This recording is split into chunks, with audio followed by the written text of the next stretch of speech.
ನಮಸ್ಕಾರ ಎಲ್ಲರಿಗೂ. ನೋಡೋಣ ಚಿಕ್ಕಬಳ್ಳಾಪುರ ಹೂವಿನ ಮಾರ್ಕೆಟ್ ಇವತ್ತು ಏನು ಬೆಲೆ ಇದೆ? ಸ್ವಲ್ಪ ಏರುಪೇರಾಗಿದೆ.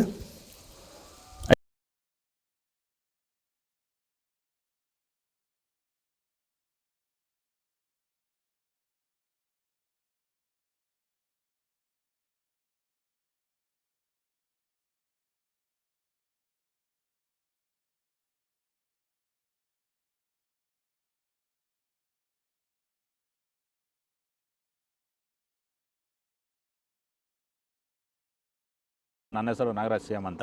ಎಷ್ಟು ವರ್ಷದ ಗಿಡ ಇದು? ಸರ್ 2.5 ವರ್ಷ ಗಿಡ. 2 ವರ್ಷದ ಗಿಡ. ಮುಂಚೆ ವಾಟರ್ ಸಾಯಿಬಲ್ಲು ಏನೇನೋ ಬಿಡ್ತಾ ಇದ್ದೆ. ನನಗೆ ಯಾಕೋ ಅಡ್ಜಸ್ಟ್ ಆಗಲಿಲ್ಲ. ರೋಗನೂ ಜಾಸ್ತಿ ಇತ್ತು, ಟ್ರಿಪ್ಸು ಜಾಸ್ತಿ ಇತ್ತು. ತುಂಬ ತಲೆ ಕೆಡಿಸ್ಕೊಂಡೆ. ಸ್ವಲ್ಪ ಮಾರ್ಕೆಟಲ್ಲಿ ರೇಟ್ ಹೋಗ್ತಾ ಇರಲಿಲ್ಲ. ಆಮೇಲೆ ವ್ಯಾಂಟ್ವೆಲ್ ಅಂತ ತಗೊಂಬಂದು ಬಿಟ್ಟ ಮೇಲೆ ಬಡ್ಸು, ಕಲ್ಲರು, ಈ ದಪ್ಪ ಹೂವು ದಪ್ಪ ಎಲ್ಲ ಚೆನ್ನಾಗಿ ಬಂದಿದೆ. ಕೆಜಿ 70 kg 30 kg ಬಂದು ನಾವು ಸುಸ್ತಾಗಿತ್ತು. ಇವಾಗ ಪ್ಲಾಂಟ್ ಮೇಲೆ ಬಿಟ್ಟ ಮೇಲೆ ಇವಾಗ 100 kg ಗಂಟ ಹೋಗಿದೆ ಸರ್. ಏನು ತೊಂದರೆ ಏನಿಲ್ಲ. ಎಲ್ಲರೂ ಖಂಡಿತವಾಗಿ ರೈತರೆಲ್ಲ ಬಿಟ್ಬೋದು, ಏನು ತೊಂದರೆ ಇಲ್ಲ.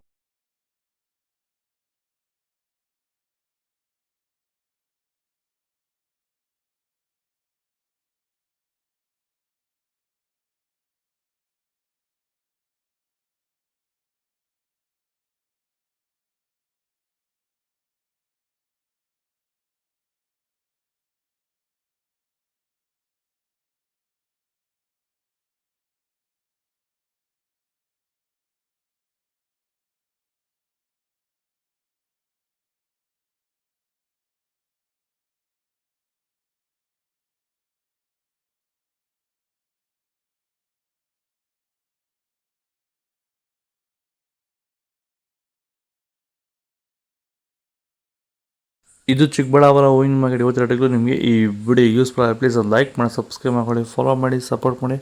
ಆದಷ್ಟು ಈ ವಿಡಿಯೋ ಎಲ್ಲ ರೈತ ಬಂದವರಿಗೂ ಶೇರ್ ಮಾಡಿ. ಇಲ್ಲಿ ಕೊಟ್ಟಿರೋ ವಾಟ್ಸಪ್ ನಂಬರ್ಗೆ ಮೆಸೇಜ್ ಮಾಡಿ. ವಾಟ್ಸಪ್ ಗ್ರೂಪ್ ಲಿಂಕ್ ಬರುತ್ತೆ, ಪ್ರತಿಯೊಬ್ಬರು ಜಾಯ್ನ್ ಆಗಿ ಫಾಲೋ ಮಾಡ್ತಾಯಿದ್ದು ಸಪೋರ್ಟ್ ಮಾಡಿ. ಜೈ ಜವಾನ್, ಜೈ ಕಿಸಾನ್.